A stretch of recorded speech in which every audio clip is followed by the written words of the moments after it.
The dust storm had been building since noon, turning the sky above Red Hollow the color of dried blood. Marshal Clara Beckett stood on the wooden sidewalk outside her office, watching tumbleweeds roll down Main Street like the ghosts of better days. The leather of her worn holster creaked as she shifted her weight, a sound as familiar as her own heartbeat. Red Hollow wasn't much to look at. Never had been.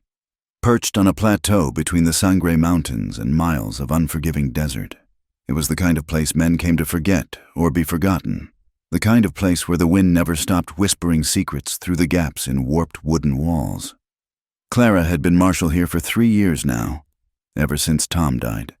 3 years of keeping peace in a town that didn't particularly want it. 3 years of sleeping alone in a bed meant for 2. She touched the badge on her vest, its weight both burden and purpose. The first fat drops of rain began to fall, mixing with the dust to create mud that would cake everything by morning. Sand rain, the locals called it.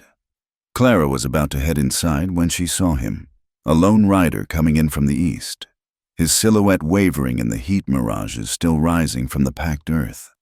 Something about the way he sat his horse made her hand drift to her Colt .45. She'd been a lawwoman long enough to recognize trouble by its posture, and this man wore it like a second skin. Jack Remy hadn't planned on returning to Red Hollow. 5 years was a long time to stay away from any place, but some towns had memories with teeth. He pulled his hat lower against the stinging rain and guided his tired mare down Main Street, ignoring the eyes that followed him from behind curtained windows. The Broken Wheel Saloon squatted at the corner of Main and Calvary like a toad made of timber and regret.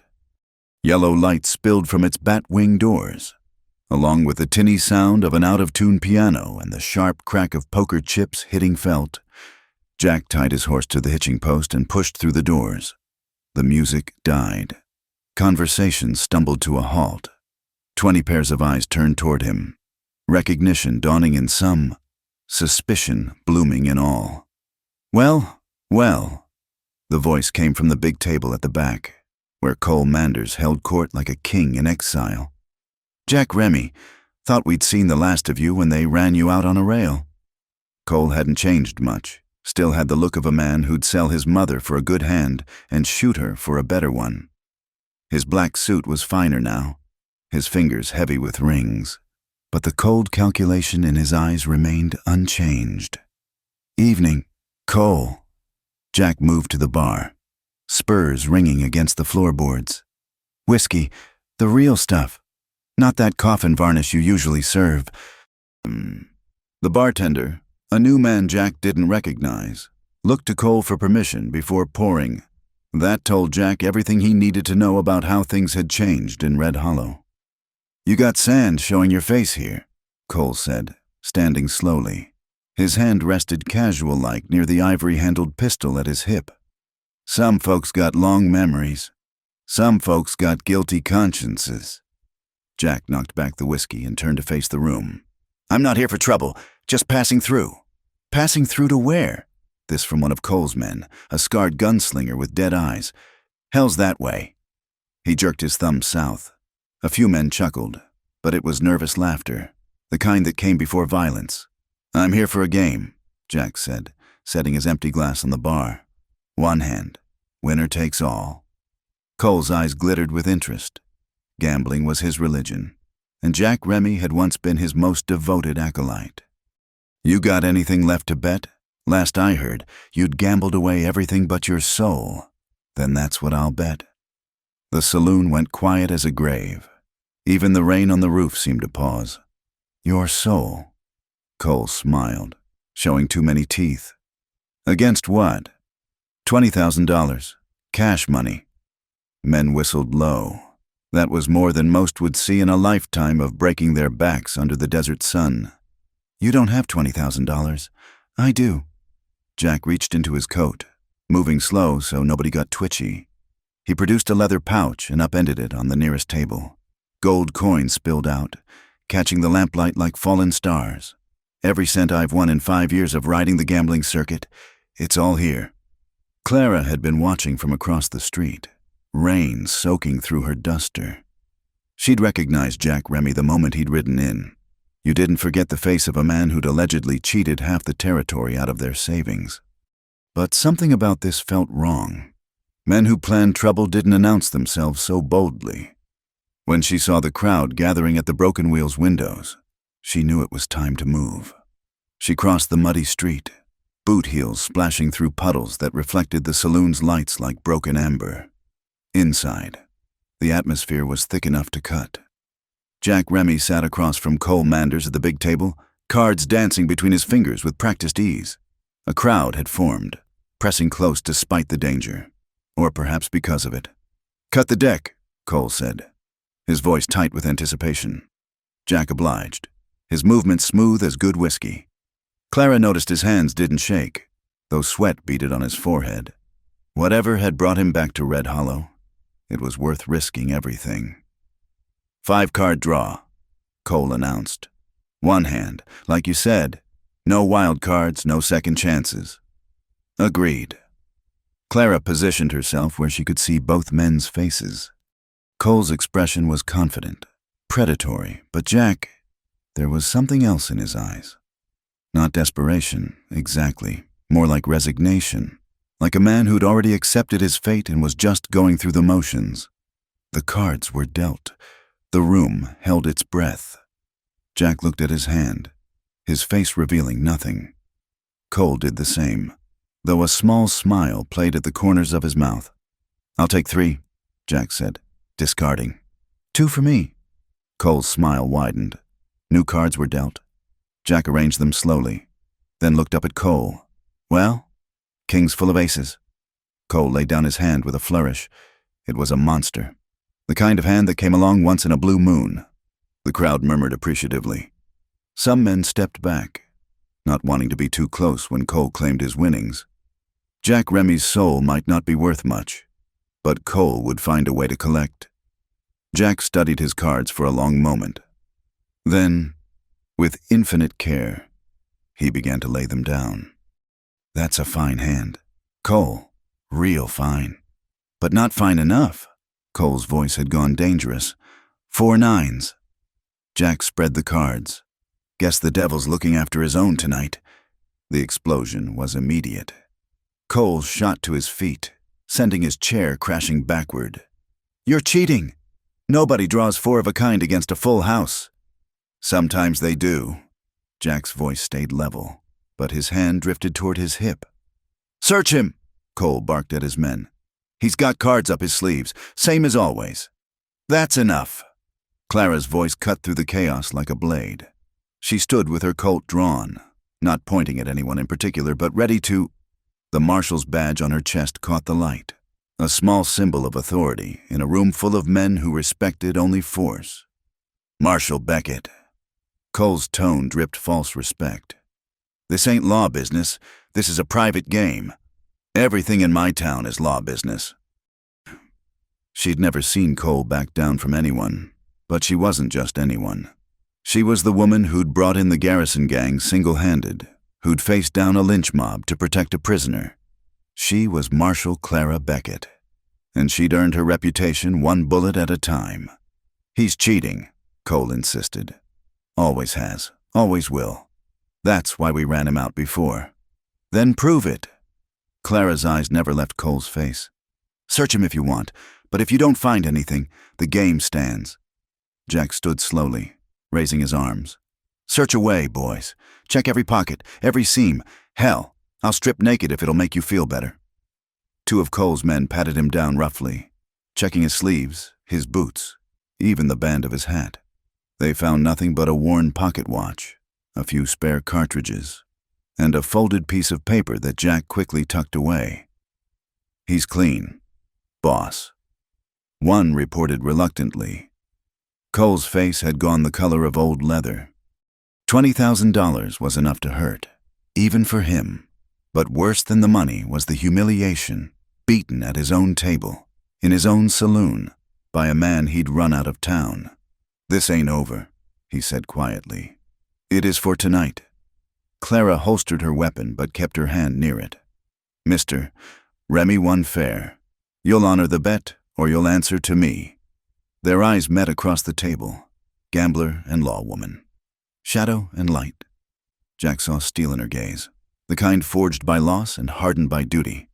Clara saw something she hadn't expected in his, not the shifty look of a cheat, but the steady regard of a man with secrets worth keeping. "Thank you, Marshal," Jack said. Scooping his winnings into the leather pouch, he added Cole's money to it. The combined weight's substantial. "I'll be staying at the hotel tonight, if that's acceptable. It's a free country. Mr. Remy, just keep your nose clean while you're in my town." He touched the brim of his hat, a gesture that might have been mockery from another man, but seemed genuinely respectful from him. "Yes, ma'am." As Jack walked toward the door, the crowd parted like the Red Sea. Clara watched him go, unease settling in her stomach like a stone. She'd kept the peace tonight, but peace in Red Hollow was always temporary, and something told her Jack Remy's return was just the beginning of a storm that would test everything she'd built here. Outside, the sand rain had intensified, turning the world into a blur of water and grit. Jack paused under the saloon's overhang, looking back through the window. The Marshal was still inside, laying down the law to Cole and his men. Light from the oil lamps caught the auburn in her dark hair, turned her weathered face into something almost beautiful. He'd come to Red Hollow looking for redemption, or at least a reckoning. He hadn't expected to find her, a woman who wore her badge like armor and her grief like a shadow. But then, Jack reflected as he stepped into the rain, the things that mattered most in life were usually the ones you never saw coming, like a bad hand that turned good, or a heart you thought was dead suddenly remembering how to beat. The Marshal's office was a simple affair: desk, 2 chairs, gun rack, and a pot-bellied stove that fought a losing battle against the desert nights. Clara sat across from Jack Remy, a cup of bitter coffee growing cold between them.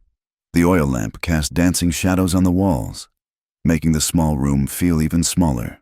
"You've got some brass coming back here," she said, studying his face. 5 years had added lines around his eyes, turned his sandy hair gray at the temples. But those eyes, green as bottle glass, still held secrets. "Cole Manders owns half this town now. The other half's too scared to stand against him. I noticed." Jack's fingers drummed against the scarred wood of the desk. "Wasn't like that before. Lot of things weren't like they were before." Clara's voice carried an edge sharp enough to cut. "You want to tell me why you're really here?" He was quiet for a long moment, then reached into his vest pocket. The paper he pulled out was worn soft from handling, creased from being folded and refolded countless times. He smoothed it on the desk between them. "I'm looking for someone," he said simply. "A woman who saved my life once. I owe her a debt." Clara glanced at the paper, a fragment of a letter. The ink faded but still readable. Her expression didn't change, but something flickered in her dark eyes. "That's not much to go on. It's all I have." Jack folded the paper carefully, tucking it away.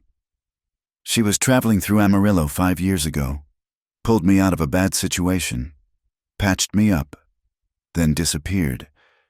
I've been looking ever since. Must have been some woman. She was—" His smile was rueful. The kind who'd face down 3 armed men to help a stranger, the kind who'd give her last dollar to a hungry child, the kind who— what? Who'd make a man want to be better than he was. Clara stood abruptly, moving to the window. Main Street was empty now, the sand rain having driven everyone indoors. "Well, I haven't seen anyone like that. You planning to stay long?" "Few days, maybe long enough to rest my horse and ask around. The Sunset Hotel's at the end of the street. Martha runs a clean place, doesn't water the whiskey too much." She turned back to face him. "But I meant what I said earlier. Keep your nose clean.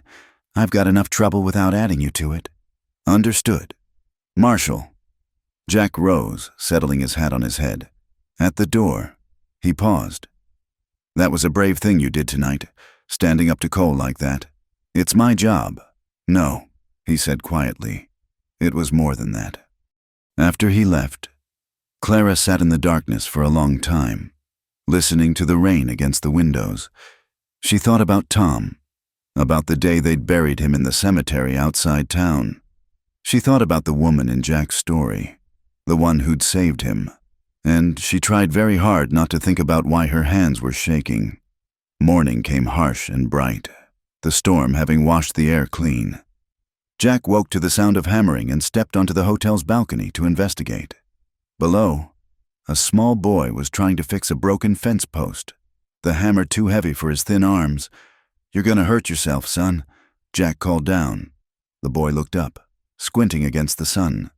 He couldn't have been more than 10, with a shock of red hair and clothes that had seen better days. "Gotta fix it. Mr. Henderson said he'd pay me 2 bits if I get it done 'fore noon." Jack descended the stairs and gently took the hammer. "How about I help, and you still get your 2 bits? The boy, who introduced himself as Timothy Walsh, watched with wide eyes as Jack expertly repaired the fence. "You're him, ain't you? The gambler? What beat Mr. Manders last night? Word travels fast. Everything travels fast in Red Hollow." Timothy lowered his voice. "You better watch yourself. Mr. Manders don't like losing. I'll keep that in mind." Jack handed back the hammer. "Where are your folks? Timothy? Ma works at the laundry. Pa—" The boy's face closed off. "Pa's gone." Jack recognized that look, the careful blankness of a child who'd learned not to show pain. He'd worn it himself once. "Tell you what, you know this town pretty well?" "Every inch of it. I'm looking for someone. A woman who might have passed through about 5 years ago. Dark hair, kind face, the sort who'd help folks in trouble." Timothy scrunched up his face, thinking hard. "That sounds like— but no, couldn't be." "Sounds like who?" "Well, like Marshal Beckett, but she weren't Marshal 5 years ago. That was before Mr. Tom died." Jack felt something shift in his chest. Tom was her husband. "Yes, sir. Got killed in a bank robbery. Trying to stop the Garrison gang. Marshal Beckett went after him herself. Brought him in dead. That's when the town made her Marshal." Timothy's eyes shone with hero worship. "She's the best shot in 3 counties, and she don't take guff from nobody." The pieces were falling into place, but Jack needed to be sure. That evening, he made his way to the cemetery. It wasn't hard to find Tom Beckett's grave. The headstone was well tended, fresh flowers placed despite the desert heat. "Thomas James Beckett," he read aloud. "Beloved husband, died September 15th, 1871. 5 years ago. The same time Jack had been left for dead in an Amarillo alley, beaten and robbed by men he'd thought were friends. The same time a woman with dark hair and kind eyes had dragged him to safety, stayed with him through the fever, then vanished before he could thank her. You're trespassing." Jack turned to find Clara standing among the headstones, her hand resting on her gun. In the fading light, she looked both fierce and fragile. "Just paying respects," he said carefully. "To a man you never met. To a man whose widow saved my life." The words hung between them like a challenge. Clara's face went very still. "I don't know what you're talking about." "Amarillo, September 1871. 3 men had beaten me half to death in an alley behind the Cattleman's Hotel. A woman pulled me out, took me to a doctor, paid for my care. When I woke up 3 days later, she was gone. But the doctor remembered her, said she was heading west to meet her husband." Clara's jaw tightened. Could have been anyone. Could have been. Jack stepped closer, close enough to see the pulse beating at her throat. "But it wasn't. It was you. You were traveling to meet Tom here in Red Hollow. You stopped to help a stranger, even though it could have made you late, could have put you in danger. You're wrong." "Am I?" He pulled out the letter fragment. "This is your handwriting, part of a note you left with the doctor. Instructions for my care. I've compared it to the wanted posters in your office. Same hand." Clara snatched the paper, staring at it as if it might bite. "This doesn't prove anything. I'm not looking for proof. I'm looking for a chance to say thank you." His voice gentled. "You saved my life." "Clara, the least I can do is what? Disrupt my life? Bring your trouble to my town?" She thrust the paper back at him. "I don't need your gratitude. Mr. Remy, I don't need anything from you." "What about from Jack?" She blinked, caught off guard. "What?" "Mr.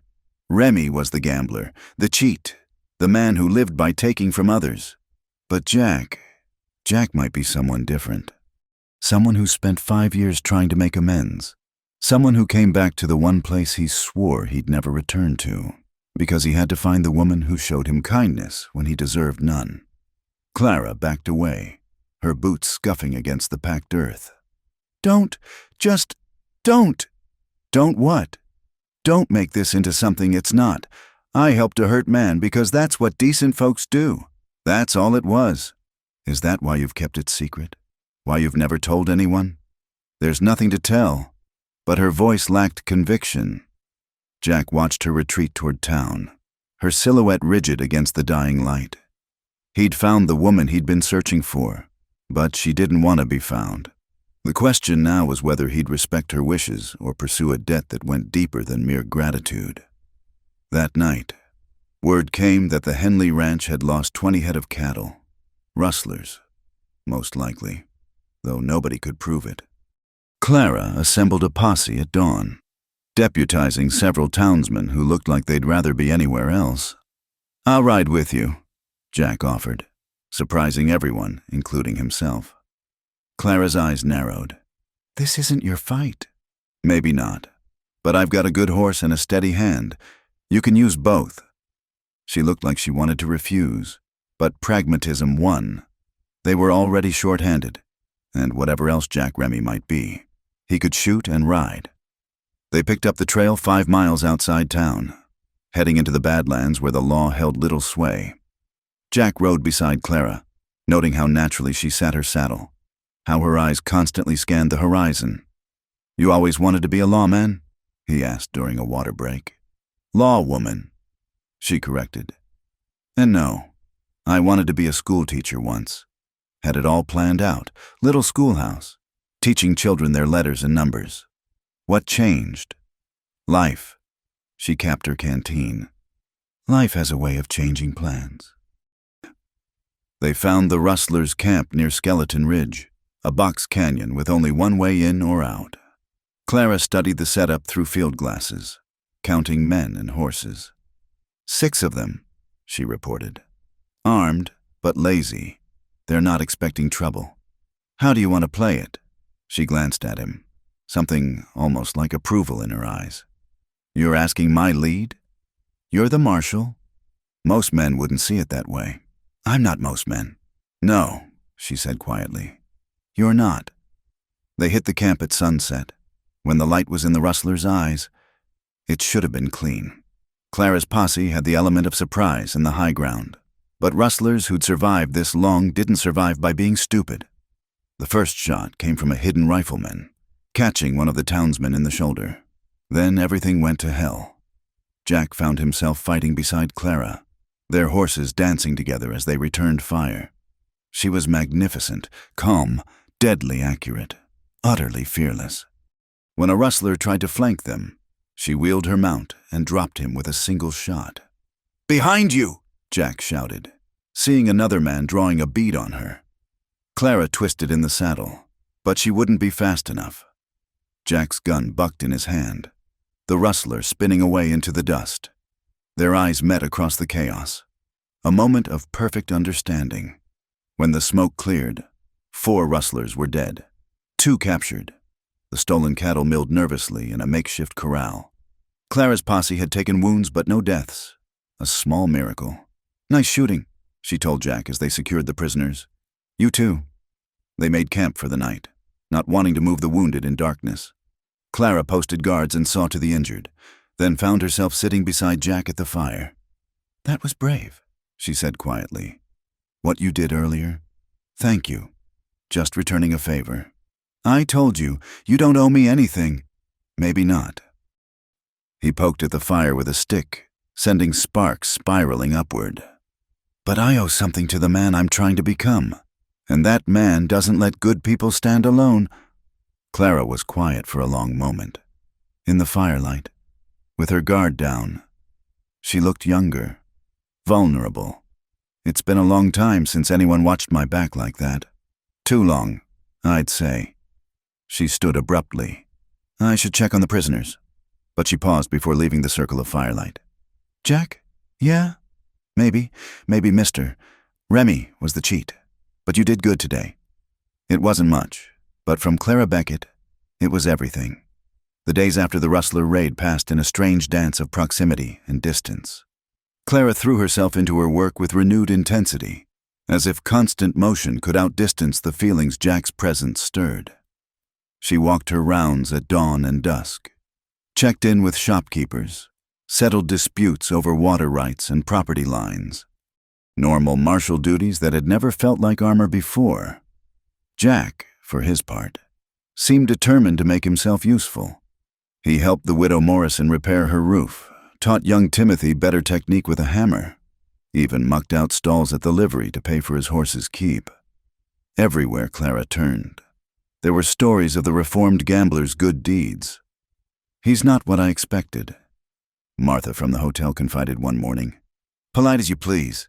Pays on time. Doesn't cause trouble. You sure he's the same man who was run out 5 years ago?" Clara's jaw tightened. "People don't change that much. Martha, he's up to something." But even as she said it, doubt crept in. She'd seen his face during the gunfight. The way he'd put himself between her and danger without hesitation, that wasn't calculation. That was instinct. 3 nights later, Cole Manders made his move. Clara was finishing paperwork when Boot Haskins, Cole's right hand, swaggered into her office. He was a mean piece of work, with scars that told stories nobody wanted to hear. "Marshal," he drawled, not bothering to remove his hat. "Mr. Manders wants a word." "Then Mr. Manders can come see me himself." Boot's smile was all teeth and no warmth. "He's waiting at the Broken Wheel. Said to tell you it's about your association with that gambler." Clara stood slowly, checking her Colt. "I don't have any association with Jack Remy. That's not how it looks from where we sit. You took his side against Mr. Manders. You rode with him after those rustlers. People are starting to talk. Let them talk. See, that's the problem." Boot moved closer, tobacco stench preceding him. "Mr. Manders has a reputation to maintain. Can't have folks thinking the law's gone soft. Bad for business. Get out of my office." "You should hear him out. Marshal, Cole Manders is a reasonable man, but he's got limits. And harboring a known cheat and criminal, Jack Remy's broken no laws in my town. Until he does, he's got the same rights as any man." Clara's hand rested on her gun. "Now get out before I arrest you for intimidation of a peace officer." Boot backed toward the door, still smiling. "You're making a mistake, Marshal. Cole owns this town." "No," Clara said quietly. "He doesn't." After Boot left, Clara sat in the darkening office, oil lamp casting long shadows. She knew Cole's type, patient as a spider until crossed, then vicious. He'd been content to let her play Marshal as long as she didn't interfere with his interests. Now she'd upset the balance. A soft knock interrupted her thoughts. Jack stood in the doorway, looking troubled. "Saw Boot Haskins leaving? You all right?" "Fine." She shuffled papers, not meeting his eyes. "Nothing I can't handle." "Clara, it's Marshal Beckett." The correction came sharp. "And I said I'm fine." Jack studied her for a moment, then sat uninvited. "You know, when I was running the circuit, I played in 100 towns like this. Each one had its Cole Manders, men who'd grabbed power when nobody was looking and held it through fear. Your point? My point is, you can't stand alone against that kind of power forever. Even the strongest person needs allies. I have allies. Good people in this town who are too scared to stand up when it counts." Jack leaned forward. "I saw their faces during that posse. They'll follow you against rustlers. But Cole Manders? That's different." Clara's temper flared. "You've been here a week. Don't presume to tell me about my own town. I'm trying to help." "I didn't ask for your help. I didn't ask for any of this." She stood abruptly, pacing to the window. "You should leave Red Hollow. Tonight, before this gets worse. Is that what you want?" The question hung between them. Clara pressed her palm against the cool glass, watching her reflection blur. "What I want doesn't matter. I have a job to do." "That's not an answer." She turned to face him. anger and something else warring in her eyes. You want an answer? Fine. Yes, I want you gone. You're a complication I don't need, a distraction I can't afford. Every time I see you, I remember— She cut herself off, but Jack finished the thought. You remember, Tom. You remember being happy. You remember who you were before loss carved you hollow. Don't! Her voice cracked. You don't know what you're talking about. I know about loss. Jack stood, moving closer but not touching. I know about guilt that eats you alive, about waking up and forgetting for just a second that your world's gone dark. I know about using work and duty like whiskey, to numb what you can't face. Stop. I know because I've been there. Different reasons. Same result. We're both ghosts. Clara. The walking wounded. Going through motions that look like living. Tears she'd held back for 3 years threatened to spill. At least I'm trying to do something good with my pain. You gambled yours away. I tried to. God knows I tried. But then a woman pulled me from an alley and showed me kindness I didn't deserve. Made me think maybe I could be better than my worst mistakes. The space between them had shrunk to inches. Clara could smell leather and soap, see the gold flecks in his green eyes. Don't make me into something I'm not. I'm no saint. Jack, I'm not looking for a saint. His voice dropped low. I'm looking at a woman who's been strong alone for too long, who's built walls so high she's forgotten what's on the other side. There's nothing on the other side. Not anymore. You sure about that? She meant to push him away, meant to maintain the distance that kept her safe. Instead, she found herself leaning in, drawn by something stronger than sense. Jack's hand came up to cup her face, gentle as if she might bolt. Clara, he whispered. The kiss was inevitable as gravity. Soft at first, almost questioning, then deeper as 3 years of frozen grief began to thaw. Clara gripped his shirt, anchoring herself against the tide of feeling threatening to sweep her away. Then reason reasserted itself like cold water. She wrenched back, hand flying to her lips. No, this isn't— we can't— Clara, get out! She turned away, shoulders rigid. Please, just go. Jack hesitated, wanting to comfort but recognizing the brittleness in her stance. One wrong word and she'd shatter. All right, he said quietly. But this isn't over. Not the conversation, not Cole Manders, and not what's between us. After he left, Clara sank into her chair, shaking. She'd kissed another man, in the office where Tom's picture still sat on the desk. She'd kissed Jack Remy and wanted more. The guilt was a physical thing, clawing at her chest. But beneath the guilt was something worse, a spark of life she'd thought dead forever. Jack had awakened something she'd buried with Tom, and she didn't know whether to nurture it or stamp it out. The next morning brought new troubles. During the night, someone had poisoned the well at the Mexican family's end of town.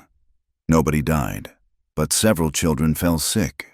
The message was clear. Cole was tightening his grip. Clara questioned witnesses, but everyone had developed sudden blindness. Even the victims wouldn't talk, too afraid of worse reprisals. She stood by the contaminated well, fury building like a thunderstorm. Let me help.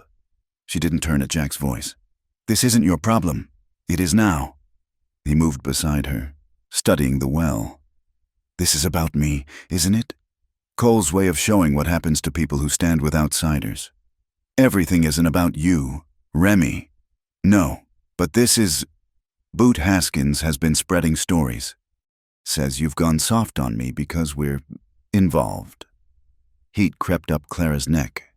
That's ridiculous. Is it? Jack's voice was carefully neutral. After last night— Nothing happened last night. She faced him, Marshal mask firmly in place.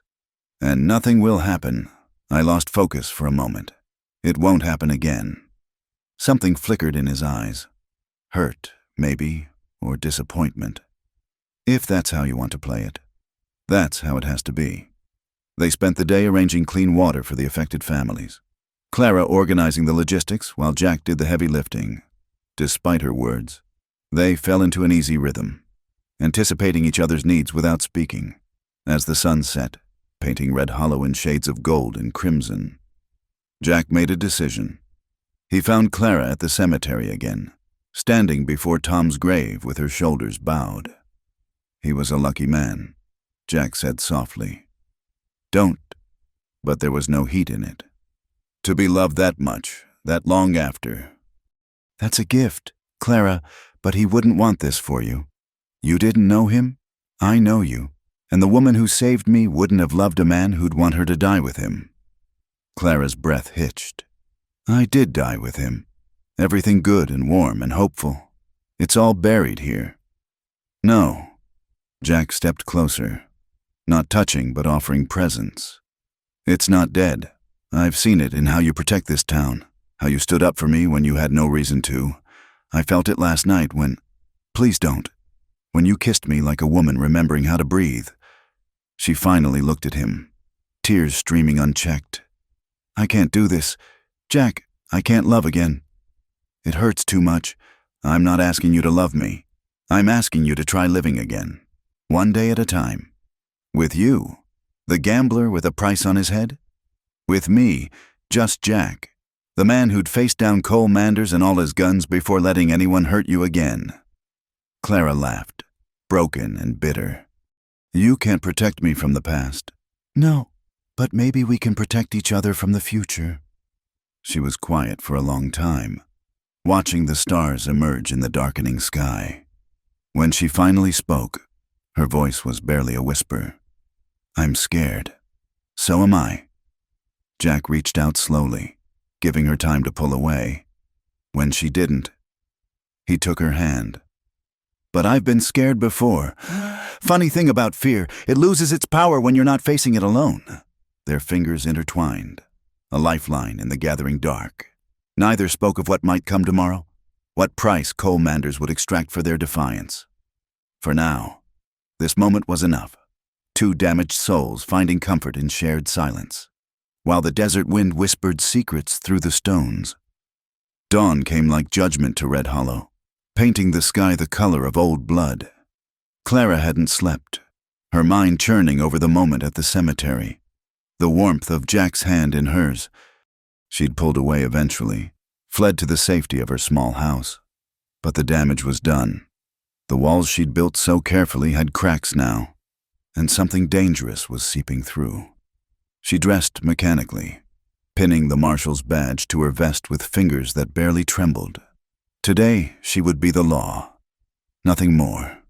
Today, she would forget green eyes and gentle hands, and the terrible hope that threatened to undo her. The first sign of trouble came with pounding on her door. Young Timothy Walsh stood there, face flushed from running. Marshal! Marshal! You gotta come quick! They got Mr. Remy! Ice filled Clara's veins. Who has him? Mr. Manders' men. They're at the Broken Wheel saying he cheated again, saying they got proof this time. Clara strapped on her guns, checking the loads. How many? 8, maybe 9. Boot Haskins is there. And that scarred gunslinger, Elijah Morse. Too many for one person. Even her. But she'd faced down an army before letting Cole Manders lynch a man in her town. Timothy, run to the hotel. Tell Martha to keep everyone inside. She grabbed extra ammunition. Then find Judge Carter. Tell him what's happening. Yes, ma'am. The boy sprinted off. Clara made her way down Main Street, noting the empty boardwalks, the hastily shuttered windows. The whole town held its breath, waiting to see which way the wind would blow. The Broken Wheel's doors stood open, yellow lamplight spilling into the morning gloom. She could hear voices inside, Cole's smooth tones, Boots' rough laughter, and underneath it all, Jack's steady responses. She pushed through the doors. Jack sat at the poker table, hands flat on the green felt. A livid bruise darkened his left cheek, and blood had dried at the corner of his mouth. Boot Haskins stood behind him, gun drawn and pressed to the back of Jack's head. Marshal. Cole Manders smiled from across the table. So good of you to join us. We've had an interesting development. Let him go, Cole. I'm afraid I can't do that. You see, we've discovered something quite damning. Cole produced a deck of cards, fanning them out. These were found in Mr. Remy's room, marked cards, Marshal, the tools of a cheat. I've never seen those before in my life, Jack said calmly. Boot pressed the gun harder. Shut your mouth. Cheat. You planted them, Clara stated, not asked. This is a setup. That's a serious accusation. Marshal, Cole's eyes glittered. Are you saying I'm a liar? I'm saying Jack Remy won that game fair. I'm saying you're a sore loser who can't stand being beaten at his own table. Clara's hand hovered near her Colt. And I'm saying you'll release him now, or face charges for false imprisonment. On whose authority? Cole stood slowly. You seem to forget. Marshal, I own the men who appoint lawkeepers in this town. One word from me, and that badge becomes just another piece of tin. Then I guess I better make this count. The tension stretched taut as piano wire. 9 armed men against 1 woman. The odds were impossible. But Clara had stopped believing in odds the day she'd buried Tom. There's another way, Cole said, his voice silk over steel.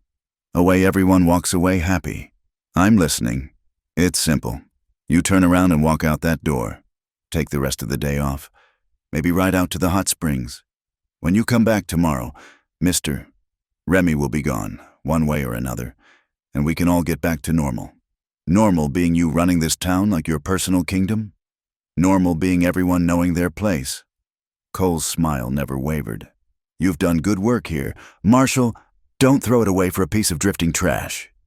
Clara looked at Jack then. Really looked at him. He sat perfectly still, but she could read the message in his eyes. Go, don't die for me. But she thought of his hand in hers at the cemetery, of the way he'd said her name like a prayer. She thought of Tom, who would have been ashamed to see her walk away from someone who needed help. Most of all, she thought of the woman she'd been in that Amarillo alley, someone who did the right thing. Consequences be damned. No deal, she said quietly. Cole sighed. I was afraid you'd say that. Boys? The sound of hammers cocking filled the saloon. Clara's muscles coiled, ready to draw, knowing she might take 2 or 3 before they cut her down. She picked her targets. Boot first, then Morse, then, I'd think real careful about your next move. Manders. The voice came from the doorway. Judge William Carter stood there, and he wasn't alone.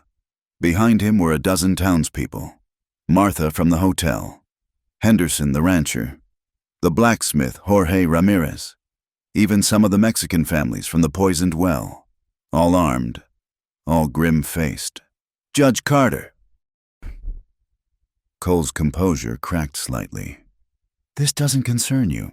A threat to the lawful authority of this town concerns every citizen. The judge, 70 years old and tough as leather, stepped inside. Clara Beckett is the duly appointed Marshal of Red Hollow. You'll respect her authority, or you'll answer to all of us. You're making a mistake. Boot Haskins growled. You people have no idea who you're crossing. We know exactly who we're crossing, Martha said, her shotgun steady. We've known for too long. We've let fear rule us, let you poison our town with your greed and violence. No more. Clara felt something swell in her chest. Pride, gratitude, hope. She wasn't alone. She'd never been alone. Just too wrapped in grief to see it. Stand down, Cole, she said. It's over. For a moment, violence trembled on the edge of erupting. Then Cole laughed, low and bitter. Stand down, boys. He straightened his vest, every inch the gentleman gambler again. It seems the good people of Red Hollow have found their backbone. How refreshing. Boot reluctantly holstered his gun. Stepping away from Jack, the other men followed suit, grumbling but obedient. This isn't finished, Cole said, locking eyes with Clara. You've made your choice, Marshal. Remember that when the consequences come calling. He strode out, his men trailing behind. The saloon seemed to exhale collectively. Jack stood slowly, rubbing his wrists. I'm obliged to all of you. Don't be, Judge Carter said. We're not doing it for you, son. We're doing it for her. He nodded to Clara. And for ourselves, man reaches a point where he's got to stand for something, or he'll fall for anything. The crowd began to disperse. people murmuring about getting back to their business. But Clara caught sleeves, pressed hands, tried to convey what their stand had meant. Finally, only she and Jack remained. He touched his bruised face gingerly. Eventful morning. Are you hurt bad? I've had worse. He studied her, something unreadable in his expression. You were ready to die in here. It's my job. No. He moved closer. No, that was personal. Don't deny it. Clara turned away, suddenly exhausted. I need to file a report. Clara, not now. Jack, please, just not now. She left him standing in the empty saloon, but she could feel his gaze following her all the way to her office. The day passed in a blur of activity. Clara organized increased patrols, met with the town council about Cole's threats, tried to shore up defenses against whatever retaliation might come.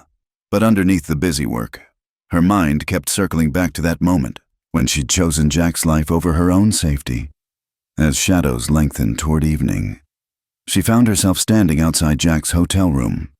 She raised her hand to knock, lowered it, raised it again. The door opened before she could decide. I heard you pacing, Jack said. Come in. His room was spare but clean, saddlebags packed and ready by the door. Clara's heart sank. You're leaving. I think it's best. He gestured to a chair, but she remained standing. Cole won't forgive what happened today. Long as I'm here, you and this town are in danger. Running won't solve anything. No, but it might buy time. Let things cool down. He smiled ruefully. I'm good at running. Had lots of practice. I don't want you to go. The words hung between them, surprising them both. Clara hadn't meant to say them, but now they couldn't be taken back. Jack's expression softened. Clara, I know what I said yesterday. I know I pushed you away. But when I saw you in that saloon, when I thought... Her voice broke. I can't do this alone anymore. I thought I could, thought I had to, but... He crossed to her in 2 strides, pulling her into his arms. She resisted for a heartbeat, then melted against him, face buried in his shoulder. I'm scared, she whispered. Scared of feeling again, scared of losing again. When Tom died, I thought I'd die too. The only thing that kept me going was this job, this town. If I let you in and something happens... Shh. Jack stroked her hair, holding her like she might shatter. Nothing's going to happen. You can't promise that. No, he admitted. I can't, but I can promise that whatever comes, we'll face it together. No more running, no more walls, just us, taking it one day at a time. Clara pulled back enough to see his face. Stay, please. You sure? Instead of answering, she kissed him. Not the desperate press of lips from before, but something deeper, more certain, a claiming and a surrender all at once. When they parted, both breathing hard. Jack rested his forehead against hers. I'll stay, he said, for as long as you'll have me. That might be a while. I've got time. They stood there as darkness gathered outside. 2 people who'd found each other across years and miles of pain. Tomorrow would bring new challenges. Cole wouldn't forget or forgive. But tonight, in this small room above a dusty street, they had each other. It was enough. It was everything. The week that followed felt stolen from time. A handful of days that didn't belong to the harsh reality of Red Hollow. Jack moved his things from the hotel to the small cabin at the edge of town that Clara had been using for storage. It sat far enough from Main Street to offer privacy, but close enough that she could reach her office quickly if needed. Those mornings began with coffee on the porch, watching the sun paint the mountains gold. Jack would tell stories of his travels, the time he'd won a riverboat in New Orleans, only to lose it the same night, the winter he'd spent snowed in at a Colorado mining camp, teaching grizzled prospectors to play whist. Clara found herself laughing more than she had in years, her face remembering expressions she'd thought forgotten. You're different, Martha observed one afternoon, watching Clara browse fabric at the general store. There's color in your cheeks again. Clara fingered a bolt of blue cotton. embarrassed. "I don't know what you mean. Don't you?" The older woman smiled knowingly. That Jack Remy must be some kind of medicine. But even in those sweet stolen moments, shadows gathered. Cole Manders had gone quiet. Too quiet. His men still frequented the saloon, but the man himself hadn't been seen in town. The waiting wore on Clara's nerves like sandpaper. "He's planning something," she told Jack one evening as they shared a simple dinner. "Cole doesn't forgive. He's out there, scheming. Let him scheme." Jack reached across the table to take her hand. "We've got the town behind us now. The town's brave, but they're not fighters. When Cole makes his move, we'll be ready." He squeezed gently. "Stop borrowing trouble. Clara, we've got enough of the real kind." She wanted to believe him. Wanted to live in this bubble where she could pretend they were just two people building something together. But the Marshal in her couldn't stop watching the horizon, waiting for the storm. It came on a Tuesday night, with the subtlety of a sledgehammer. Clara woke to the acrid smell of smoke and the orange flicker of flames through the window. She shook Jack awake, both of them grabbing clothes and weapons. "The jail," she breathed, seeing the source of the fire. They ran barefoot across the dusty ground, but it was already too late. The small jailhouse was fully engulfed, flames reaching toward the stars. By the time the bucket brigade formed, there was nothing left but charred timbers and ash. "Could have been worse," Judge Carter said, watching the last embers die. "Nobody was inside, no other buildings caught, more warning than disaster, I'd say." Clara knew he was right, but fury burned hot in her chest. The jail had been Tom's project, one of his first improvements to the town. Now it was gone, reduced to nothing by Cole's spite. "Marshal!"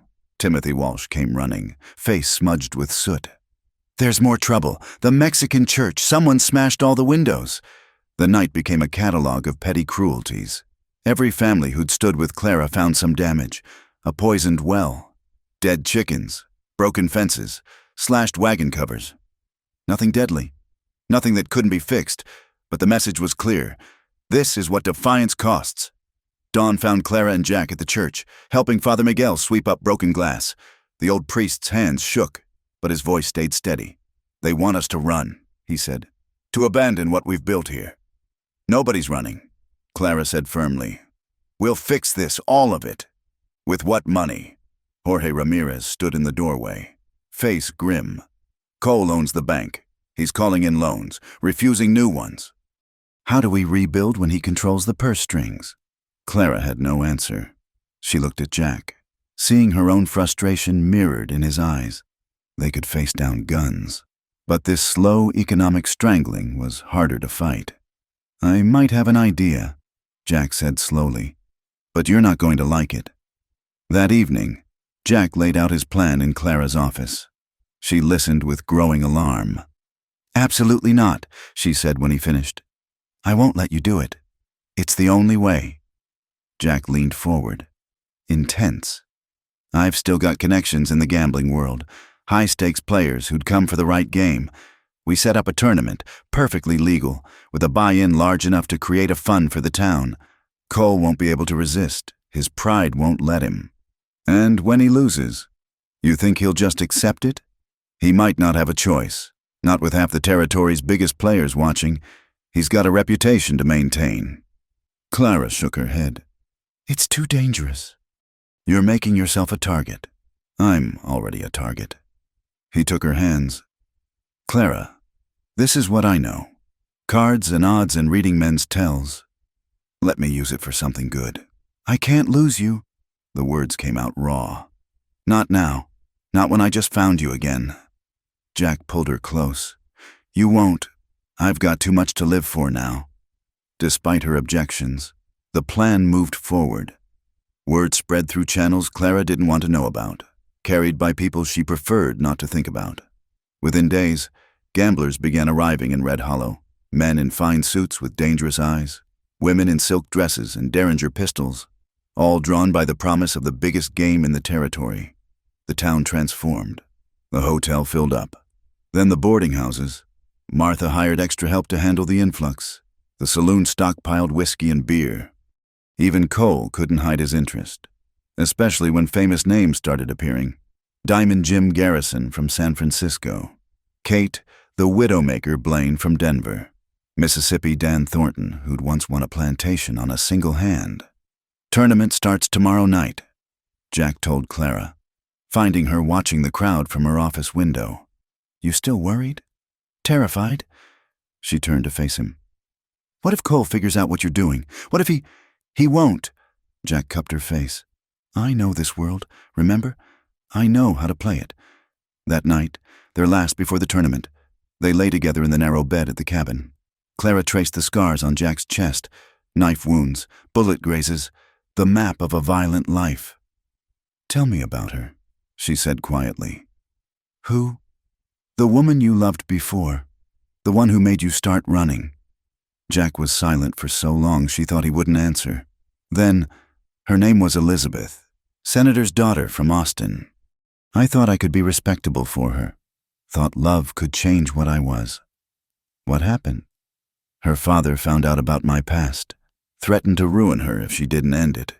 She chose safety, security, her family's good name. His voice held no bitterness, only old sadness. I couldn't blame her, but I couldn't stay either. Started drifting, lost myself in cards and whiskey until that night in Amarillo. Clara pressed closer. Do you ever wonder what would have happened if I'd stayed? If we'd met properly back then? No point in what-ifs. He kissed her forehead.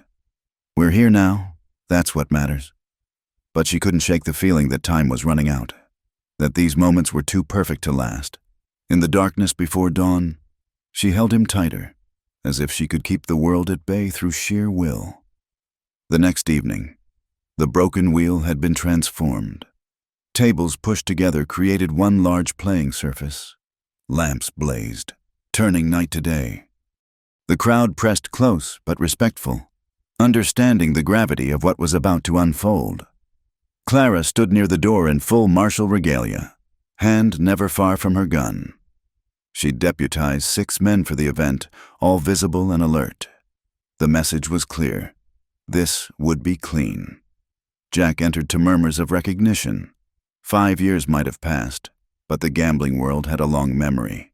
He wore his best clothes, black coat, silver vest, the gold watch Clara had given him gleaming at his waist. Gentleman Jack Remy, someone whispered. Thought he was dead. Might be, after tonight. Another replied. Cole Manders held court at the main table, confidence radiating from every gesture. He'd dressed for the occasion too, all in white like some plantation prince. Jack, he said pleasantly. Ready to lose everything? Again. We'll see who loses what, Jack replied, taking his seat. The other players arranged themselves, 8 in total, each representing enough wealth to buy Red Hollow twice over. Clara's heart pounded as the dealer, brought in from Denver for neutrality, began shuffling. Ladies and gentlemen, Judge Carter announced, having agreed to oversee the game. Tournament rules are simple. No limit hold'em. Last player standing wins. Minimum buy-in is $5,000. All proceeds to be held in trust for civic improvements. Meaning the town would benefit regardless of who won. It was clever. Clara admitted. Even if Cole triumphed, the money would help those he'd hurt, but she knew Jack had bigger plans. The first hours passed in tense concentration. Players folded one by one, some gracefully, others with curses. Jack played conservatively, folding often, winning just enough to stay viable. Clara watched him work, saw the boy from the traveling shows in his easy manner, the survivor in his careful calculations. By midnight, only 4 remained. Jack, Cole, Diamond Jim, and Kate Blaine. The stakes had climbed astronomical, $50,000 in the pot, more money than Clara could imagine. Getting tired, Jack? Cole asked, dealing the next hand. It was his turn at the deck, perfectly legal but nerve-wracking. Just getting started. The whole cards were dealt. Jack glanced at his face, revealing nothing. The flop came. Queen of hearts, Jack of spades, 10 of hearts. Betting went around, each player raising. The pot swelled. Clara realized she was holding her breath. The turn. Ace of hearts. More betting. Diamond Jim folded, shaking his head. Kate studied the board, then her cards, finally pushing all in. 40,000, she announced. Cole smiled.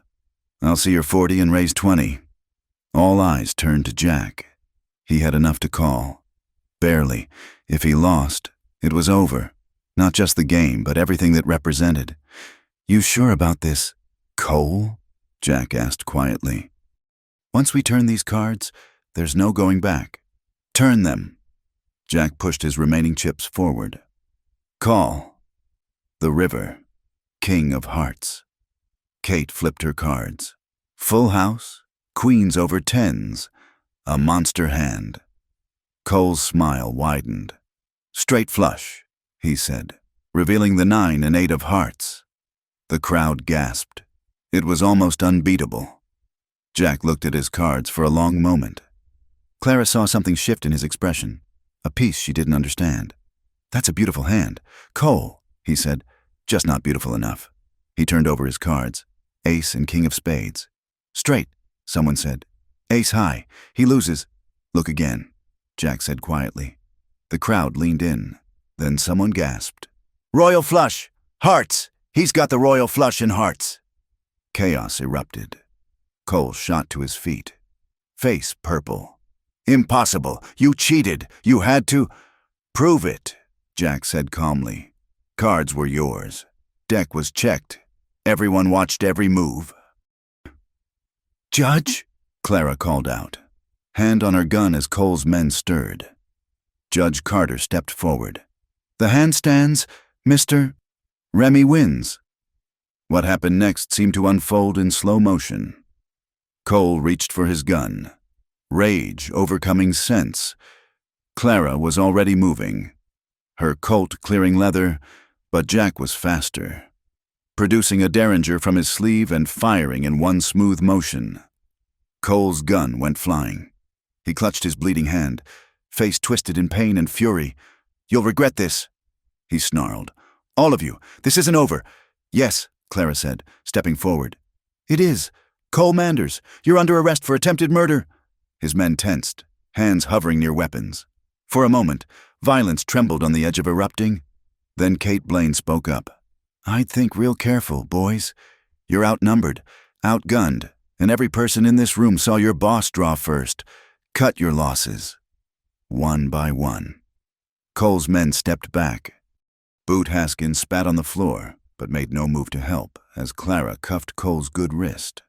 Take him to the hotel, she ordered her deputies. Lock him in the cellar until we can transport him to the county seat for trial. As Cole was led away, still cursing, the crowd erupted in celebration. Jack found himself mobbed by well-wishers, fellow gamblers congratulating him on the hand of a lifetime. But his eyes found Clara across the room. She was watching him with an expression he couldn't read. Pride, fear, love, all tangled together. Later, after the crowd dispersed and the winnings were secured, they stood alone in the empty saloon. A royal flush, Clara said. What were the odds? About 650,000 to 1, and it just happened to come when you needed it most? Jack smiled. Sometimes we make our own luck. Jack, I didn't cheat. Clara, I swear it. Sometimes the cards just fall right. She studied his face for a long moment, then stepped into his arms. I don't care. You won. The town's safe. Cole's finished. We won, he corrected. Together. They walked back to the cabin through streets still buzzing with excitement. For the first time in years, Red Hollow felt alive. Felt hopeful. Cole's reign was broken. The town had money to rebuild, and maybe, just maybe, 2 wounded souls had found their way to healing. But as they reached the cabin, Jack paused. Clara, there's something I need to tell you. About the game, about why I really came back. Tomorrow, she said, pulling him inside. Whatever it is, tell me tomorrow. Tonight. Let's just be us. He followed her in, but the weight of unspoken truths hung heavy. Some secrets, once revealed, changed everything. And Jack knew that tomorrow, everything would change. The celebration in Red Hollow lasted through the night. But Clara couldn't shake her unease. Jack had been restless, starting conversations only to trail off, his eyes holding shadows that hadn't been there before. When dawn broke, she found him on the porch, staring at the mountains. "You didn't sleep," she said, wrapping a blanket around both their shoulders. "Couldn't." He pulled her close, but his body remained tense. "Clara, about what I started to tell you." "Morning, Marshal!"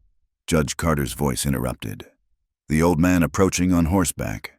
"Sorry to intrude, but we've got a problem. Cole Manders escaped during the night." Clara shot to her feet. "What? How?" "Someone slipped the guards drugged whiskey. By the time they woke up, Cole was gone, took one of Henderson's horses." "Which way?" "South, toward the border." "But Clara," the judge's face was grim. "He left a message, said he'll be back for what's his, all of it." After the judge left, Clara turned to find Jack packing his saddlebags. "What are you doing?" "Going after him." Jack's movements were sharp, efficient. "This is my fault. I should have killed him when I had the chance."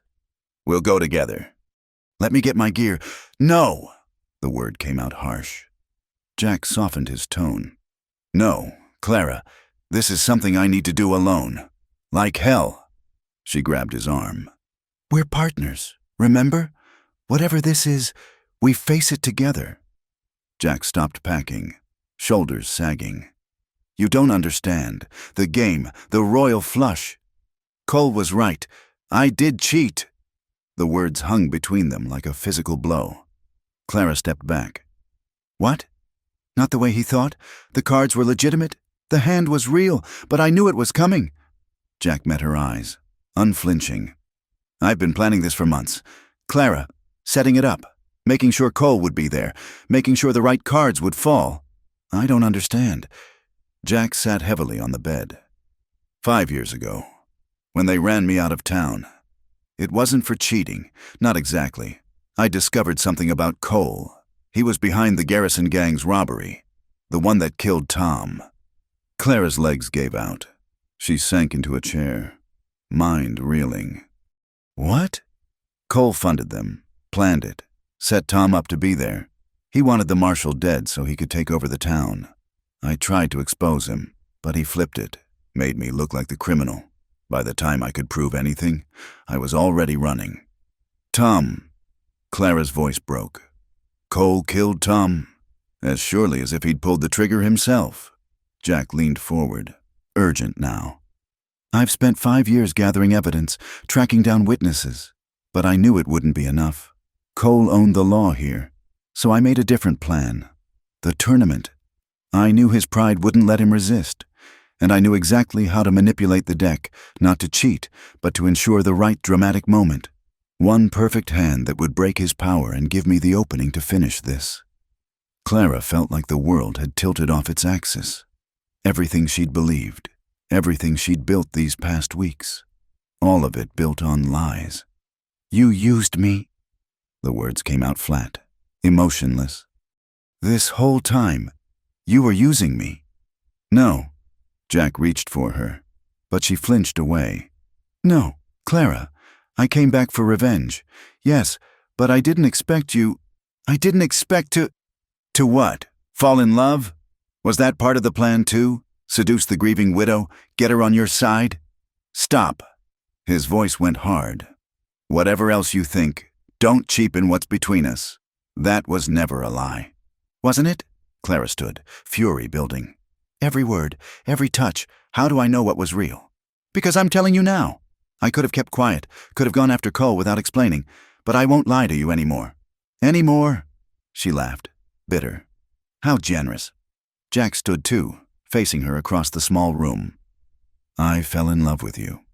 Clara, that wasn't the plan. Hell, it ruined the plan. I was supposed to expose Cole and disappear. Instead, I'm standing here, trying to build something real with the one person who matters. You should have told me. About Tom, about Cole. I had a right to know.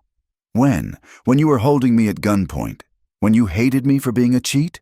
When you finally started to trust me?" Jack's control cracked. "I was going to tell you after I dealt with Cole."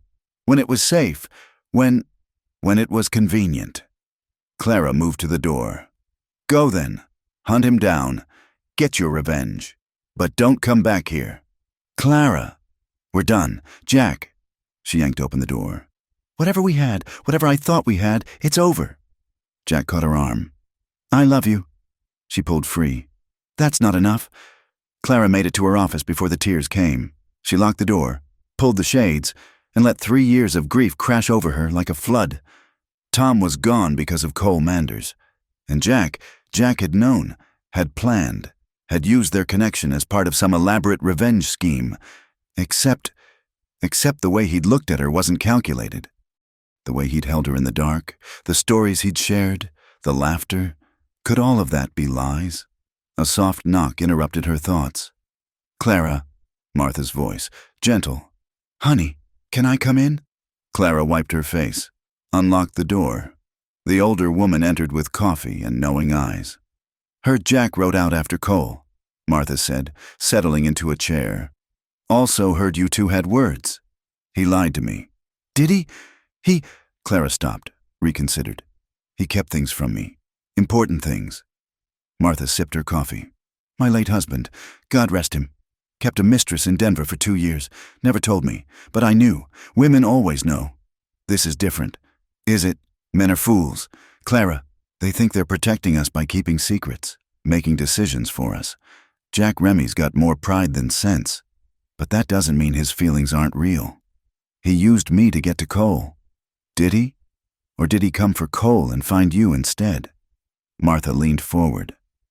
I've seen how that man looks at you, like you hung the moon and stars. That's not something you can fake. Clara wanted to argue, but the words wouldn't come. Instead, she asked, what would you do? I'd ask myself what matters more, the man he was or the man he's trying to be. After Martha left, Clara sat alone, thinking. Cole Manders had killed Tom. That truth burned like acid. For 3 years, she'd been civil to her husband's murderer, had let him walk free while she upheld the law. The rage that built was almost unbearable. But underneath the rage was fear. Jack had ridden out alone, driven by his own demons. Cole was dangerous, desperate now, with nothing left to lose. If something happened to Jack before she could what? Forgive him? Join him? Tell him she loved him too? Marshal! Timothy burst in. Ryder's coming in fast. It's Mr. Remy, and he's hurt bad. Clara ran into the street. Jack's horse staggered into view. Its rider slumped forward, blood soaking his shirt. He managed to stay mounted until he reached her, then toppled into her arms. Ambush, he gasped. Cole had men waiting. Got away, but... He coughed, blood speckling his lips. Get the doctor, Clara shouted, easing Jack to the ground. Now! Dr. Morrison arrived at a run, took one look, and shook his head grimly. Inside, quick, that's a bad one. They carried Jack to the doctor's office, laid him on the table. Clara held his hand while Morrison worked, extracting the bullet, stopping the bleeding. Willie, can't say yet. The doctor wiped his forehead. Bullet missed the lung, but there's damage. Next few hours will tell. Clara stayed by Jack's side as fever took hold. She bathed his face, held water to his lips, whispered prayers she hadn't said since Tom died. As night fell, Jack's eyes fluttered open. Clara? I'm here. She squeezed his hand. You damn fool. What were you thinking? Thinking I couldn't let him hurt you. His fingers tightened on hers. I'm sorry. About everything. Should have told you. Shh. We'll talk when you're stronger. No. Need to say this.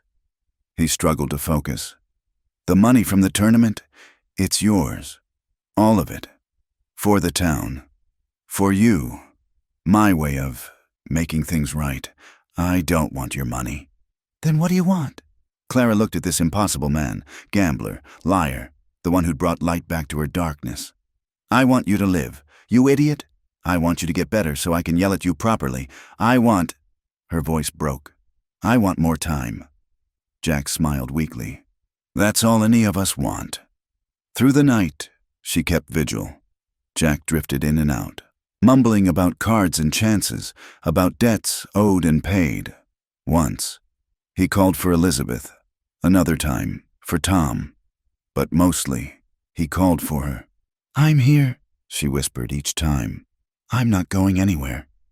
Dawn came slowly, painting the doctor's office in soft gold. Jack's fever had broken, his breathing easier. Dr. Morrison, checking in, nodded approval. "He'll make it," he announced. "Week or two of rest, he'll be good as new." Relief made Clara dizzy. She sagged in her chair, exhaustion hitting all at once. When she looked up, Jack was watching her. "You stayed," he said. "Where else would I be? I meant what I said, about loving you." Clara was quiet for a long moment. "I know? Can you forgive me?" "I don't know," she answered honestly. "You hurt me, Jack, the lies, the manipulation. How do I trust you again?" "You don't." His voice was steady despite his weakness. "Trust is earned, not given. All I'm asking for is the chance to earn it. And Cole, still out there, still dangerous." Jack tried to sit up, winced. "He'll come back. Clara, he's lost everything. His money, his power, his reputation. Men like that don't just disappear. Then we'll be ready for him." "We?" Clara took his hand. Decision made. But no more lies. Jack, no more secrets. If we do this, we do it together, or not at all." "Together," he agreed. "No matter what comes." Outside, Red Hollow stirred to life. The sun climbed higher, burning away morning shadows. In the doctor's office, two people who'd found each other through pain and loss made a new bargain, not for love, which had already claimed them, but for trust, which would have to be built one day at a time. It wouldn't be easy. Cole Manders was still out there, wounded and dangerous. The town still bore the scars of his rule, and between Clara and Jack lay all the sharp edges of betrayal and truth. But as Clara helped Jack sit up, as their hands found each other with the instinct of magnets, she thought maybe, just maybe, some things were worth the risk, worth the pain, worth fighting for. "Rest now," she said, settling him back against the pillows. "I'll be here when you wake up." "Promise?" "Promise." And for the first time in their tangled history, it was a promise she knew they'd both keep.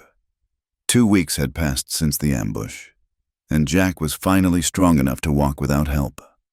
Clara had moved him to the cabin once Doc Morrison declared him out of immediate danger, but the closeness they'd shared during his fever had given way to careful distance.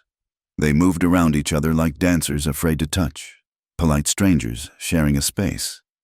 "You don't have to keep checking on me," Jack said one evening, finding her reorganizing the already neat shelves.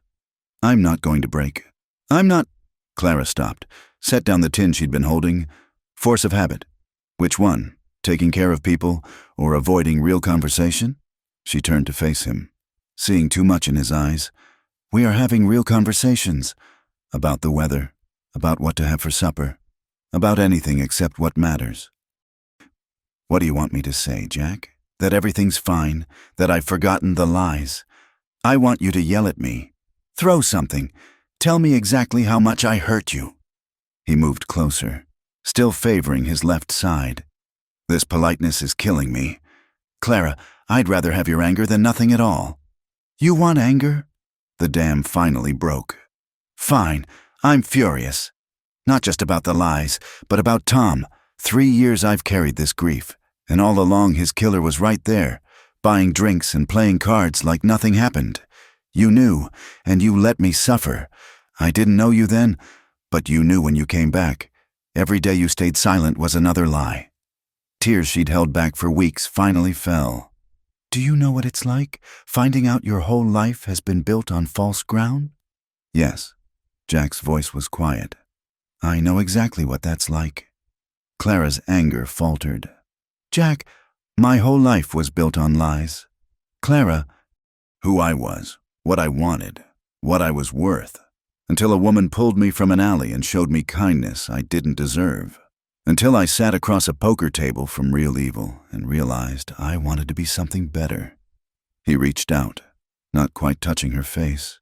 I'm sorry. For the lies, for the pain, for waiting too long to tell you, but I'm not sorry for loving you. That's the one true thing in all of this mess. Clara caught his hand, held it against her cheek. I don't know how to do this, how to love someone who's seen me at my worst, who knows all my broken pieces. Same way I love you, Jack said simply, one day at a time, one truth at a time. That night, they shared the bed again for the first time since his injury. Not as lovers, that bridge would take time to rebuild, but as two people choosing to face the darkness together rather than alone. The next morning brought unwelcome news. Boot Haskins had been spotted in the neighboring town of Clearwater, drinking heavily and talking about unfinished business in Red Hollow. He's scouting for coal, Jack said, studying the map Judge Carter had brought, seeing who's still loyal, who might help. Let me bring him in, Clara said. He threatened an officer of the law. That's enough for arrest. It's a trap. Jack traced the roads between towns. Cole wants you to come after his men, leave the town vulnerable. Then what do you suggest? We make him come to us, but on our terms. They spent the day planning, Jack's knowledge of Cole's tactics proving invaluable. By evening, they'd set their trap. Subtle word spread that the tournament winnings were being moved to the bank in Silver City. Light guard, vulnerable to ambush. He won't be able to resist, Jack said. All that money, chance for revenge, opportunity to rebuild his power. You're using yourself as bait. Better me than you. No. Clara's voice was firm. If we do this, we do it together. No more solo heroics from either of us. 2 nights later, under a waning moon, they waited on the desert road. Clara had positioned men from town at strategic points, not visible, but ready. Jack sat on the wagon's bench, reins loose in his hands, looking for all the world like an easy target. Clara rode alongside, fighting every instinct that screamed danger. I still think this is foolish. Probably, Jack agreed. But sometimes foolish is what's needed. They'd gone 5 miles when it happened. Riders emerged from the shadows. 8 men, armed and masked. Boot Haskins led them, his scarred face visible even in the darkness. Well, Boot drawled. Marshal Beckett and her pet gambler. This is gonna be fun. Where's Cole? Clara kept her voice steady. Around. He wanted to thank you personal-like for the donation. Boot gestured to the wagon. Throw down the strong box, and maybe we'll make this quick. No. No? Boot laughed. Lady, you're outnumbered 4-1. Count again. At Clara's signal, lanterns flared to life on the ridges above. 20 men stood revealed, rifles trained on the outlaws below. Judge Carter's voice rang out, Drop your weapons, you're surrounded. For a moment, nobody moved. Then one of Boot's men went for his gun. The night exploded in gunfire. Clara found herself fighting back-to-back with Jack. Their movements synchronized without thought. When a rider tried to flank them, they turned as one, picking him off.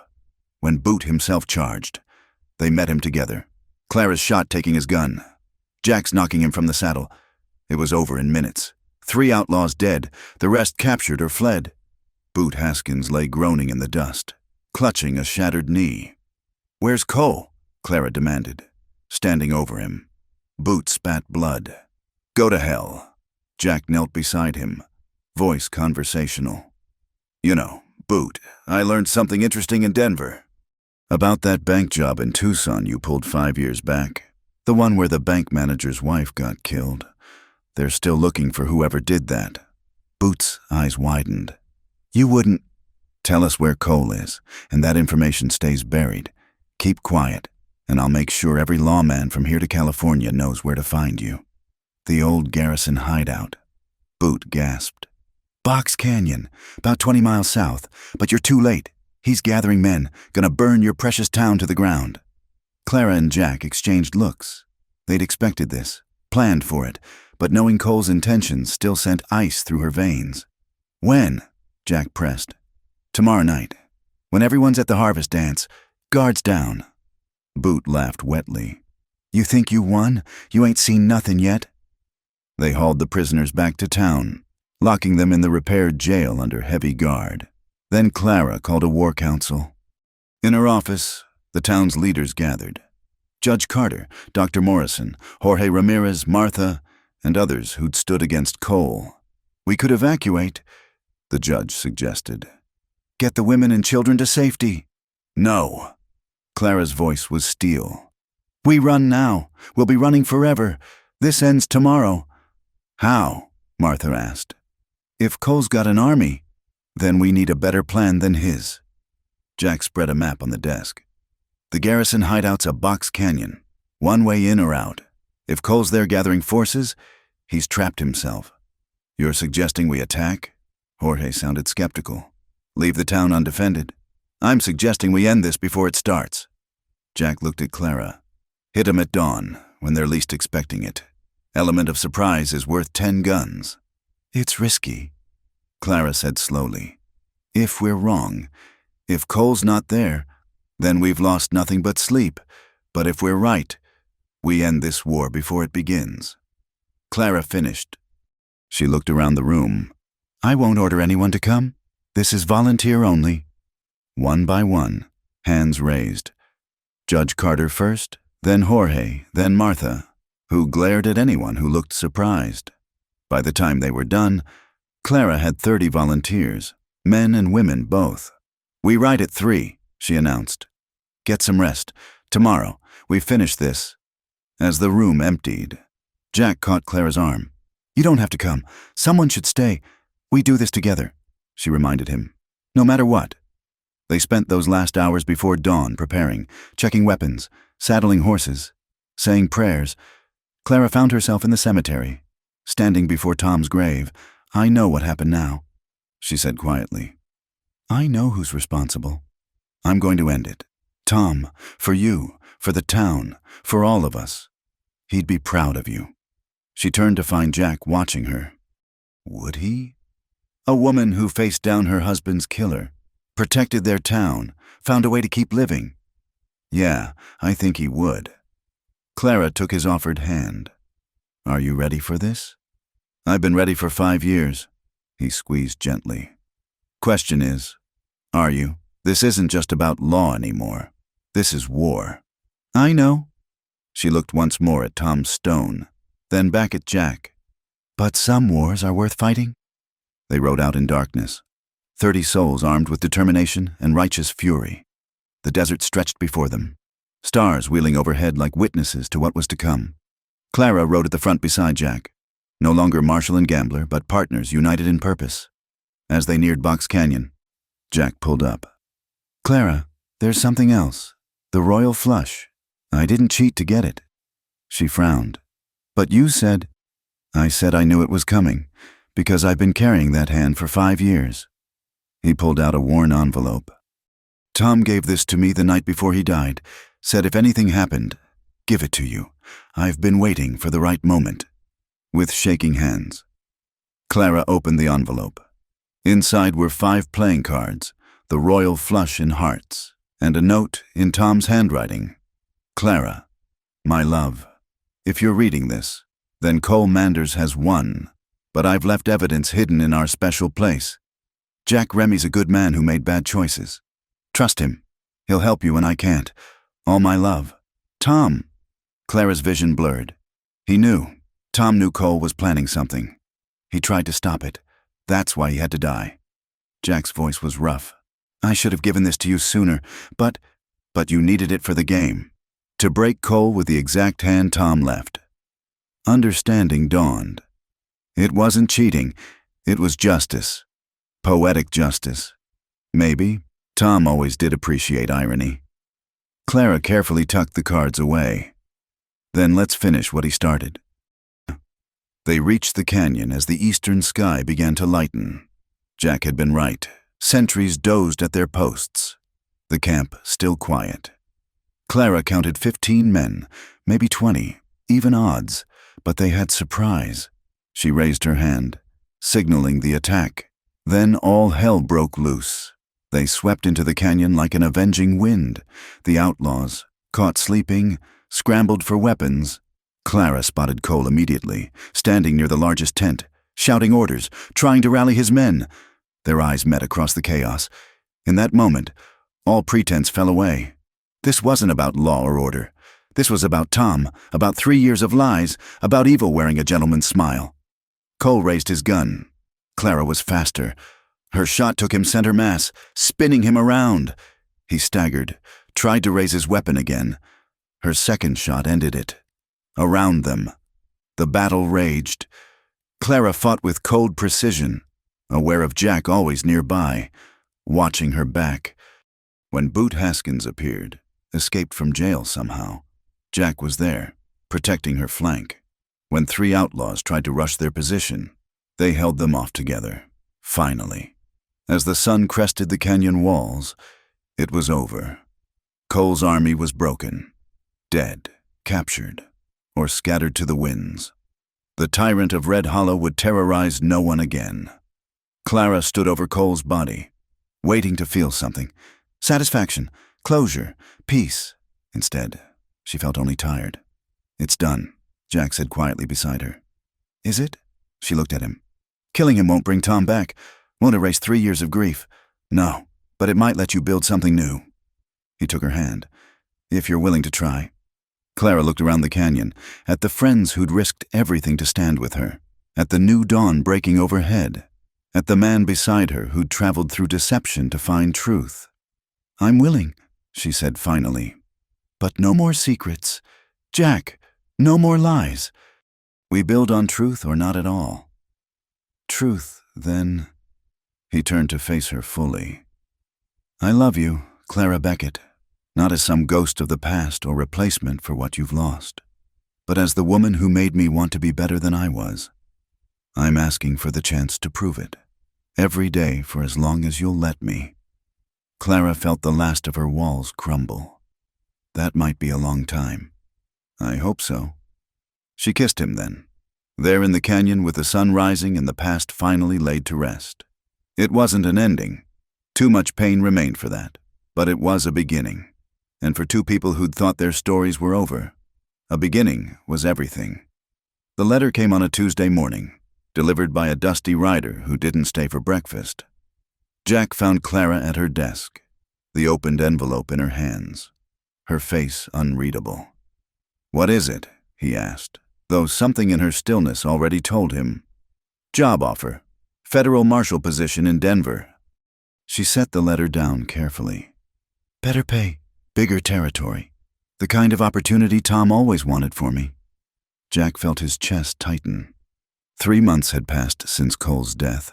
3 months of rebuilding, the town, their trust, their tentative new life together. Now this. "You going to take it?" Clara looked up, surprised by his flat tone. "I don't know. Should I?" "That's your decision." "Is it?" She stood, moving to the window. "Nothing's just my decision anymore. Jack, that's what being together means." He wanted to argue, to beg her to stay, but old habits died hard. Instead, he headed for the door. "I've got errands to run. Jack!" But he was already gone. Clara watched him stride away. Frustration building. 3 months of careful steps forward, and 1 letter threatened to send them tumbling back.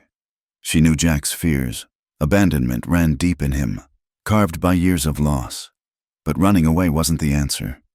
That evening, she found him at the cemetery, sitting by Tom's grave with a bottle of whiskey. "Drinking with the dead?" she asked, settling beside him. "Tom's a good listener." Jack offered her the bottle. "Doesn't interrupt, doesn't judge, doesn't answer either. Sometimes that's better." He was quiet for a moment. "Denver's a good opportunity. You should take it." "Should I?" Clara took a swig. Let the burn steady her. "And what about you?" "I'll manage. Always have." "That's not what I asked." Jack finally looked at her, green eyes full of resigned pain. "What do you want me to say, Clara? That I'll follow you anywhere? That I'll give up everything I've built here? Have you built something here?" "Haven't I?" His voice cracked. "For the first time in my life, I'm not running. I've got honest work, friends, A place that feels like home. I've got—" He stopped. "Me?" Clara finished softly. "You've got me? Do I?" She set the bottle aside, took his face in her hands. "You infuriating man.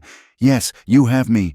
Denver, Red Hollow, or the moon itself. You have me. But the job is just a job. This." She gestured between them. "This is a life." Jack searched her face. "You'd give up Denver for this dusty nowhere town." "No." Clara smiled. "I choose this dusty nowhere town. There's a difference." He kissed her then, desperate and grateful, and she tasted whiskey and promises on his lips. When they parted, she saw tears on his cheeks. "I thought you were leaving," he admitted. "Just like, I'm not Elizabeth." Clara said firmly, "I'm not your father or anyone else who walked away. I'm Clara Beckett, and I choose you. Jack Remy, every day, I choose you." They sat together as darkness fell, sharing the whiskey and the silence, until the stars came out like a promise of permanence in an uncertain world. The next morning, Clara sent her response to Denver. Thanks, but no. Red Hollow was her home, her responsibility, her choice. The rider barely cleared town before word spread, and by noon, half the population had stopped by to express relief. "Thank God," Martha said bluntly. "Can you imagine breaking in a new Marshal? At my age?" But it was Jack's reaction that mattered most. He showed up at her office with wildflowers and a question. "Marry me." Clara nearly dropped her coffee. "What?" "Marry me." He knelt right there, among the wanted posters and filing cabinets. "I know it's fast, know we've got healing yet to do, but I'm tired of almost— Clara, tired of maybe. I want permanent. I want forever. I want to wake up every morning knowing you chose me, and I chose you. Official like. Jack, I don't have a ring yet. Spent my money on lumber for the Ramirez family's new barn, but I've got promises to make. If you'll hear them." Clara came around the desk, knelt to face him. "I'm listening. I promise to tell you the truth, even when it's hard. Promise to stay, even when running would be easier. Promise to build something real with you, day by day, board by board." He took her hands. "I promise to love you past my scared, past my broken, past anything that tries to come between us." "My turn?" Clara asked, tears running free. "I promise to see you, not who you were or who you might become, but who you are. Promise to trust you, even when trust feels impossible. Promise to choose you, choose us, every single day. Is that a yes?" "That's a yes." They were married 2 weeks later. Judge Carter presiding, the whole town turning out to celebrate. Clara wore her mother's wedding dress, altered to fit. Jack wore a new suit, bought with honest money. Timothy Walsh served as ring bearer, so proud he might burst. But the moment that mattered came the night before, when Clara found Jack at Tom's grave again, this time stone-cold sober. "Asking his blessing," she said softly. "Thanking him," Jack corrected. "For trusting me with you, for seeing something in me worth saving." Clara knelt beside him, placing Tom's poker hand at the base of the headstone. "Be at peace, my love," she whispered. "I'm safe. I'm happy. I'm living." They walked back together, hand in hand, toward the lights of town and the life they were building. The seasons turned. Red Hollow prospered without Cole's strangling grip. The bank, under new management, offered fair loans. The Mexican families rebuilt their neighborhood bigger and better. New businesses opened. New families arrived, drawn by stories of a town that stood together against tyranny. Jack opened a freight company, using his gambling winnings to buy wagons and hire drivers. Remy Reliable Freight became known throughout the territory for honest dealing and on-time delivery. He still played cards sometimes, friendly games at the Broken Wheel, but never for more than drinks and laughs. Clara remained Marshal, her reputation growing with each year. The woman who'd faced down Cole Manders became legend, though she insisted on sharing credit with everyone who'd stood with her that day. 5 years passed, then 10. The cabin at the edge of town grew into a proper house, with a porch big enough for watching sunsets and a garden that actually produced vegetables. Much to Jack's amazement. "Never thought I'd be a farmer," he said one evening, dirt under his fingernails from planting. "You're not." Clara laughed. "You're a freight company owner who happens to grow terrible tomatoes. They're not terrible. They're character building." She kissed him, tasting earth and honesty. "I love your terrible tomatoes." "Just my tomatoes?" "And other things."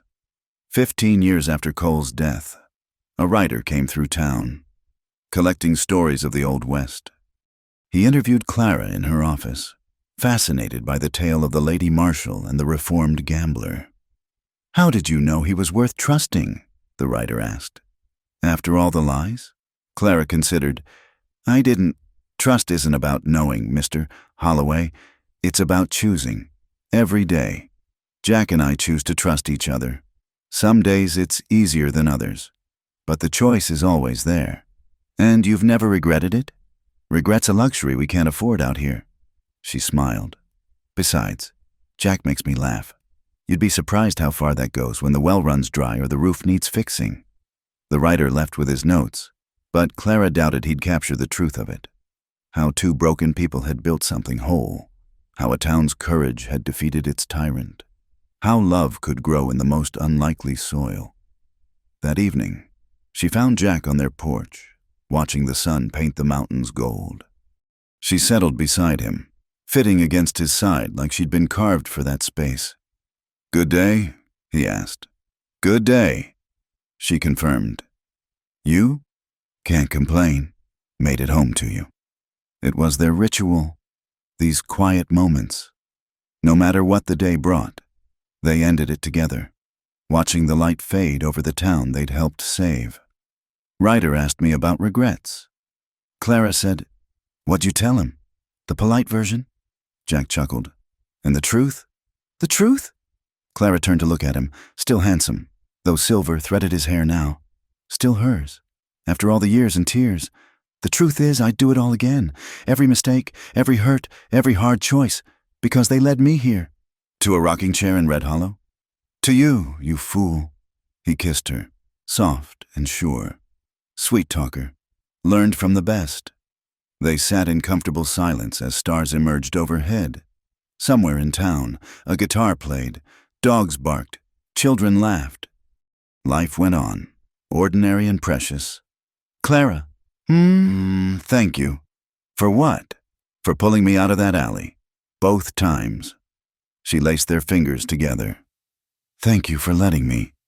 The night wind carried the scent of sage and possibility. Inside, dinner waited. Tomorrow would bring its own challenges. Rustlers or drought or some fool trying to prove himself against the legendary Marshal.